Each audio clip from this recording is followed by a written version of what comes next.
Good morning. Thanks for joining us on this very important program today.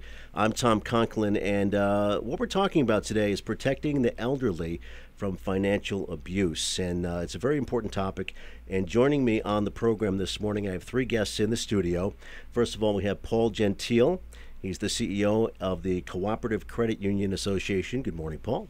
Good morning, Tom. Great to be here. Good to have you, sir. Kara Graziola is here as well, Elder Services Client Services Supervisor. Good morning. Good morning. Thank you.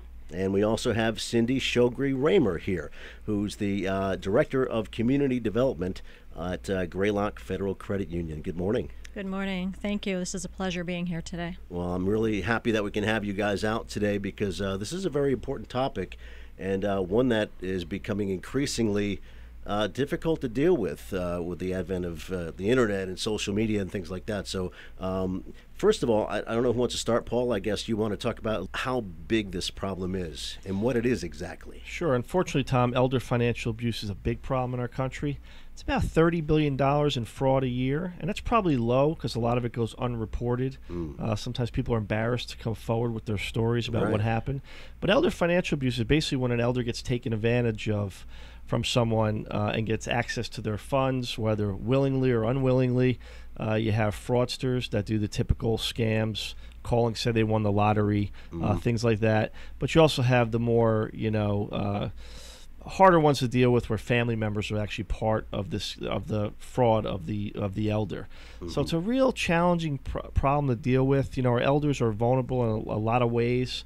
Some of them, as they get older in life, they're having their own challenges, maybe mentally or physically, so they might be a little more vulnerable than you or I at this point. And so it's really something that the credit unions of Massachusetts said, we want to do something about this. We know it's a big problem, so what can you do? So to us, the best way to fight something like this is education. So we put together a program called Credit Union Senior Safeguard. It's an online interactive program that educates caregivers and elders about elder financial abuse and what can be done about it, all the resources that the state has, that the federal government has, and where they can go when they suspect elder financial abuse. Right. We're also training our credit union professionals on the frontline staff, so when they suspect something, they know what to do. So it's a big problem, and we're just trying to make a dent in this. Yeah, it certainly is a big problem, and well, that's certainly a great step in working on this issue. Do you want to talk a little bit about the difference between scams that are perpetrated, and you also mentioned how sometimes it is, unfortunately, a family member, and you guys feel free, obviously, to chime in, and I want to talk individually about what you guys do, too, as well. Great. I think, Cindy, you probably have some great stories from the front line of Greylock, but just, on a high level, believe it or not, some of the scams that you think would not work do work, unfortunately. So the lottery scam is one of the ones we mentioned. Right. Somebody might walk into the credit and say, I need to wire $10,000 to this person. Yeah. I won the lottery. And you would think if you tell them, hey, you're being scammed, you're being defrauded, they might be deterred, but oftentimes they still want to wire the money. So that's something we deal with on a social level. How do you handle that elder in that situation? Right. Another popular one that we hear is the phone call about their grandson is in jail and they need bail money and can't tell the parents. We don't want to get them in trouble, and so we need your information. So these things are all just out there, and elders, I think, are a little more susceptible because they're answering the phone. They want to talk to people. So I think we'll get into it later what some advice is, but really, don't hang up the phone. Somebody starts answering for personal information. You never have to give personal information over the phone to a reputable organization. So there's some of the things that we see. Right. Kara, you, I'm sure, get reports and you hear from the elderly population quite a bit, I'm sure, on this particular thing. Yes. Directly, we are working with elders in the community, in their homes. We have a lot of our staff at our office are going into homes, working with elders. Over the age of 60 is primarily who we are servicing. So, sometimes we get calls from our consumers that their family member or daughter is maybe managing their finances, and then all of a sudden they're getting shut-off bills, or shut-off notices for electric, and it's like, well, why isn't this bill being paid? And then we start to really get suspicious that maybe something is going on. Yeah, right. We have direct care workers that are also going into our consumers' homes. Again, they might be going in, once or twice a week, and if the the elder consumer is sharing with them that my daughter's been taking money, my son, my grandchild, even just friends that are coming in, something's not right, or we've had even other types of thefts that are causing elders to be taken advantage of. Sure. So we try to educate our elders just about don't give people your information, bank account information. If someone calls you asking for your personal information, you need to hang up. I know that can be hard for some elders. They like talking to people on the phone. They don't get a lot of contact throughout the day. So here's some nice person on the phone that wants to talk with me. So, why? Okay, sure. I'll give you money and I'll give you my information. Sure.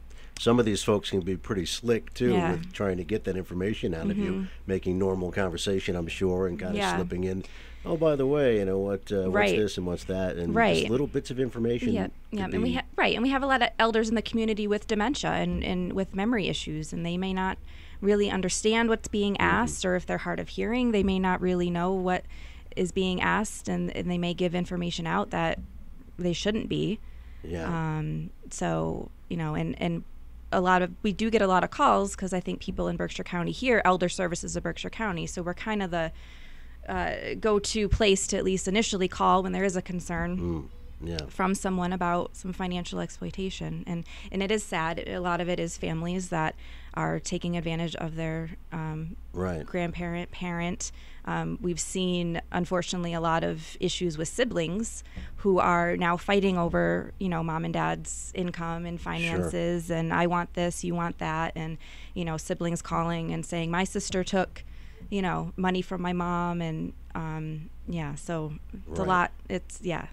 It's not, I would assume, in some situations, it may be a case where, well, I'm taking care of mom, and, I need, $300 to pay this bill or whatever, and mom lives here. It's not all right just to take money out of mom's account. Somebody may think it's okay to take some of that money. Possibly. I don't know. I mean, I think if you have someone who's on your account with them, your bank account, they probably maybe think that they have access to that money whenever they want. Right. I guess that's where I was going. But I guess too, I mean, if it is a joint account, but I still think the person that is on the account with you would need to at least be okay with what's happening. Okay. The sure. money. Okay, Cindy. I know that. In fact, I've actually had times where I've gotten warnings about people, trying to use my account to make a purchase, and I'm sure that happens even more to the elderly population.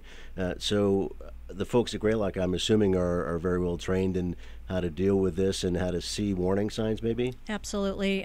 We use a combination. We do a lot of in-house training. We also recently trained on even Alzheimer's awareness, because as Kara noted, that really complicates the matter when somebody thinks they came in once and they've been coming in like every single day. Yeah. So between having our staff really looking and getting to know you, I mean, they engage. You see your favorite teller. Sally comes in every week at 3:05 and she takes $100. Now Sally's coming in every single day.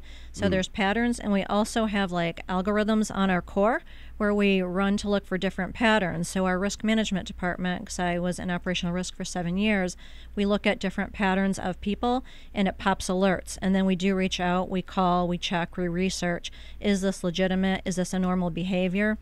So it's tough, because in the age of electronics now, But back in the day when I started many, many moons ago, it was, your traditional take money out of the wallet, maybe slide the checks out of the middle of the book. And as Kara noted, unfortunately, there's a huge prevalence of family fraud out there, which is so heartbreaking because not only are you losing money, but now you've been defrauded by someone that you love and trust and need. Yeah. So it's very complicated. They do not want to prosecute.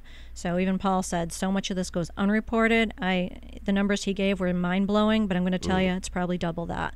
Yeah. But with the electronic aspect, what we do see now, all you need is that routing number and that account number. So your friends, siblings, the fraudsters, they get those two pieces of information.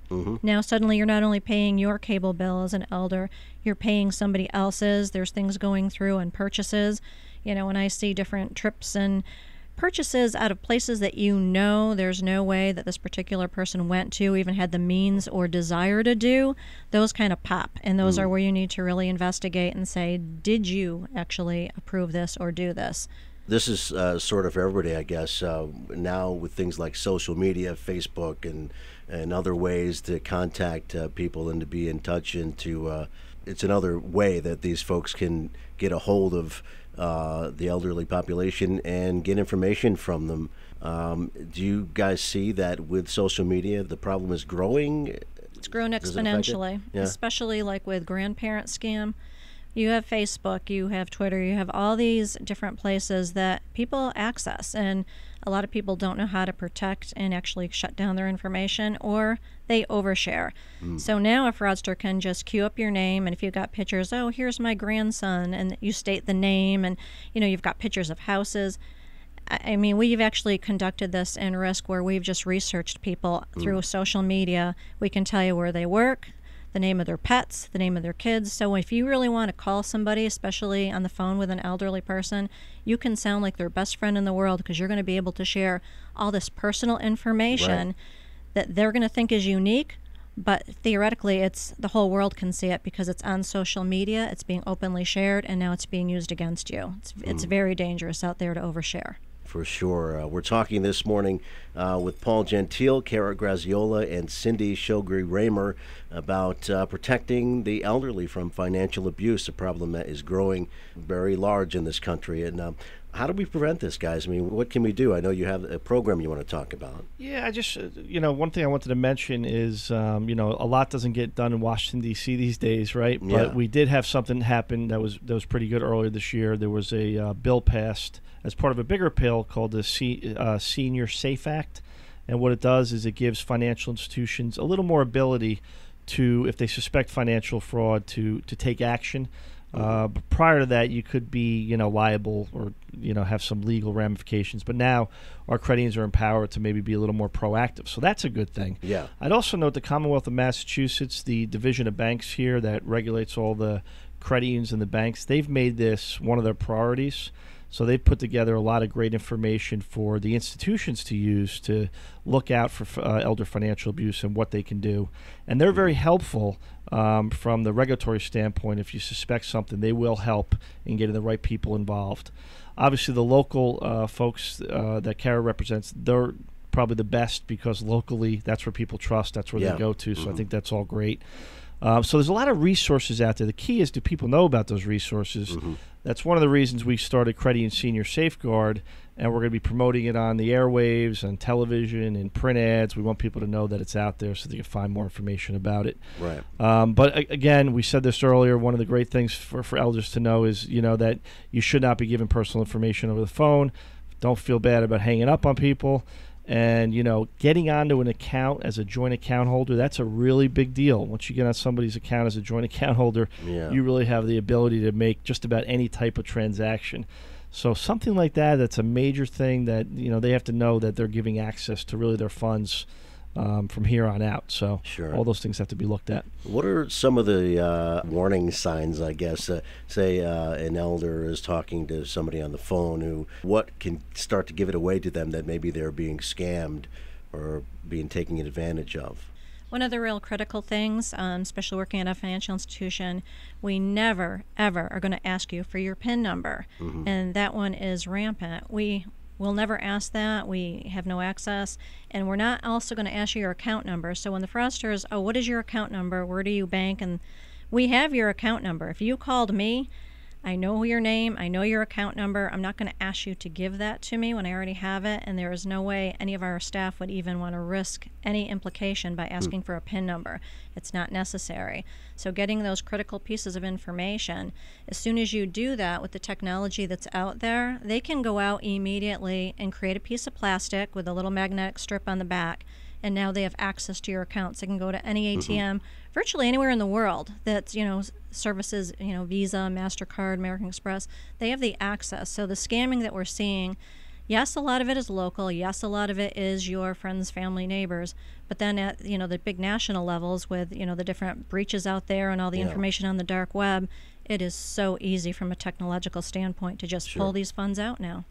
So on one end of the spectrum, you've got the internet and as you meant, the dark web, as you called it. Certainly, do we still see problems from things like people, going through garbage and finding addresses and social security numbers and things like that, credit card numbers? There's one of my passions, I call it the Come Steal Me flag. And in Berkshire County, there's a lot of rural areas, and they mail bills and whatnot by putting it in their mailbox. And then they put the little flag up. And as soon as that little flag is up, now you have a check in there. And actually, 2 weeks ago on my street, somebody went through and opened every single mailbox, and my neighbor's tax payment had been stolen from his mailbox, because what they can do now is take that check and either create new checks and have them drawn off the account, or simply wash it. I mean, you name it, we've seen it. They'll wash the check, make it payable to them, cash it out like a small little convenience store. Right. So they're just accessing the funds any way they can through a variety of means. Yeah, wow, that's something else. So I want to talk a bit about the information that's available on the website, bettervaluesbetterbanking.com. Tell me about that a little bit. First of all, bettervaluesbetterbanking.com, that's where you can go for it. That's sort of the slogan for the Credit Unions of Massachusetts. We feel very passionate about that. Better Values. Credit unions are not-for-profit financial cooperatives, so we give value back to our members by, we're not there to make money off them and please shareholders. We're there just for their financial wellness. So Better Values, Better Banking. Banking, we want people to know what we do. We offer financial services, and we do it very well. So on that website, you can learn all about credit unions, and while you're there, you can go to the CU Senior Safeguard link, and you can go through the training module.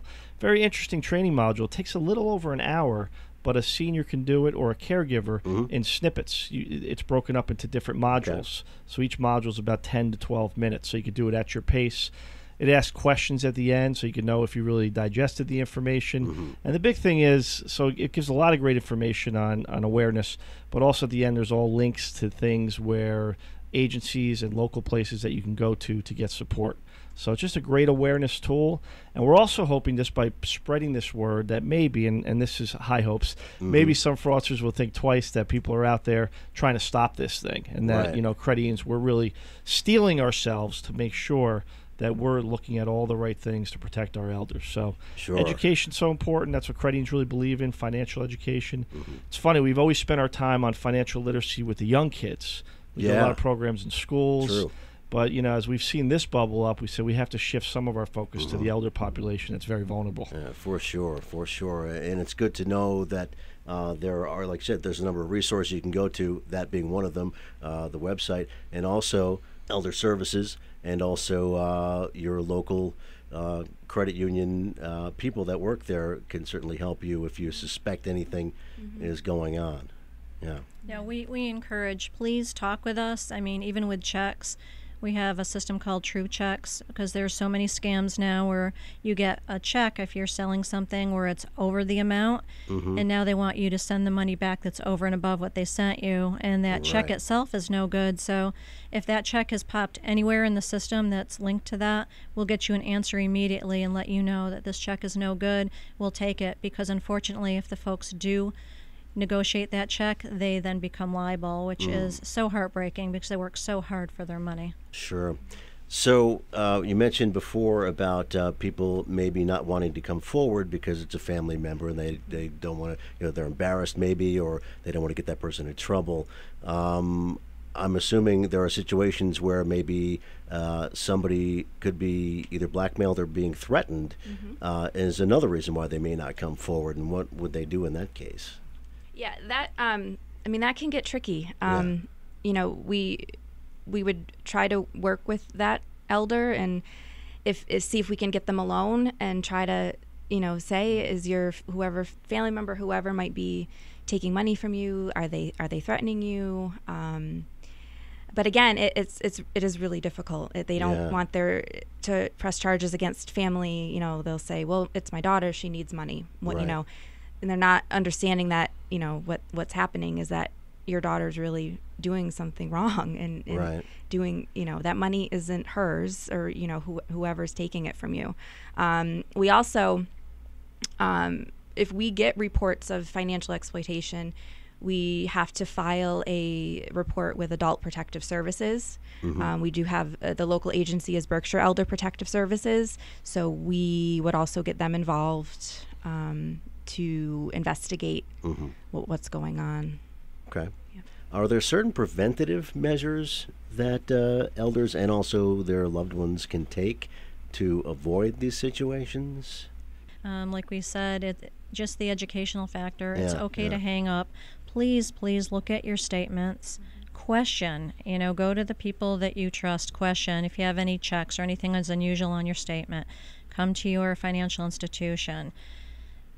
We have so many resources. We can help you block it. We can get money back in many cases, but it's that little healthy degree of suspicion, especially on the phone, asking certain questions. So when we stress, don't give out account numbers. When people are calling you didn't initiate the call, you're getting these rogue phone calls asking social security number, account number, PIN number, saying they're the IRS. The IRS does not call your cell phone. Absolutely not. So giving just the more educated we can help folks be, the better, and let them share the stories. So when we do go to different senior centers and we do fraud speeches and seminars, they do open up, they share, and then it's really great to have your friends and neighbors say, hey, that happened to me. It takes the stigma away, because the stigma can be very paralyzing, and it blocks Kara as well as me from helping to the degree that we really need to be able to. Yeah, for sure. I would just note also, just on the longer term level, right? This is why estate planning is so important. You know, I went through this with my father. My father, unfortunately, had dementia, and me and my two brothers, you know, the powers of attorney was laid out, the will, who did what, you know. So I was the financial guy, so I handled the financials, but always in close contact with the rest of the family. That whole family dynamic of planning and making sure the right people are in the right place is something the elder could do way in advance as a estate planning process, so maybe you could avoid some of this stuff, you know? So there's obviously the immediate things, but also I think we should all think about how do we want things to look as we get older in age, when maybe we're not on top of things as we, you know, used to be when we were younger. So I think it reminds us that estate planning is really important, and not to think that you have to be wealthy to need estate planning. There's lots of tools today where you can get some estate planning very affordable to protect your resources. Yeah, and there's no discrimination, you know, as far as how much wealth somebody has. That, you know, if you, I guess what I'm trying to say is there's no remorse by folks that may be trying to take advantage of them. Maybe family members, of course, would have some remorse, but certainly not a scammer. Yeah, go ahead. Yeah, I'd also just note the technology today has made it so easy for people to get defrauded, but it's also powerful, can do good things as well. So if you have somebody that really is the right person to monitor these accounts, there's all sorts of tools that Credit Union can offer today, where if a transaction of a certain level goes through, somebody could be texted, they could be emailed, they could know right away that there's a transaction going on. You can stop transactions in certain geographic locations if you know the person's never going to be out of the area. So the technology that has helped the fraudsters also can really help you protect yourself and notify you when there's something going on with your account, you know. And also, you know, on a very basic level, automatic payments, setting things up that you're going to normally pay. Maybe you take that out of the hands of somebody writing a check for the power company. You set these things up that can be done automatically, so you know it's being done the right way. Right. Okay. We are talking with Paul Gentile, the CEO of the Cooperative Credit Union Association. Also, Kara Graziola is here, Elder Services Client Services Supervisor, and Cindy Shogri Raymer, Director of Community Development at Greylock Federal Credit Union, and we're talking about protecting elders from financial abuse, a very important topic. We just have a few minutes left here, so I don't want to run out of time without getting some important information in here. Are we missing anything? I just wanted to say at Elder Services, we do have a volunteer money management program. So it could be another way for elders who are maybe even just having money, having trouble paying bills. We do have volunteers that can go into their homes to help make sure their bills are being paid. And they, also another set of eyes checking their bank account to see if there is something going on that doesn't look right. Again, because elders either have dementia, poor dexterity, can't write out checks, can't see well, so then aren't able to then really review their bank statements if they don't have anyone who can. So that's a program we offer at Elder Services as just another way to maybe at least help prevent something or just make sure that someone is able to manage their finances and get all their bills paid.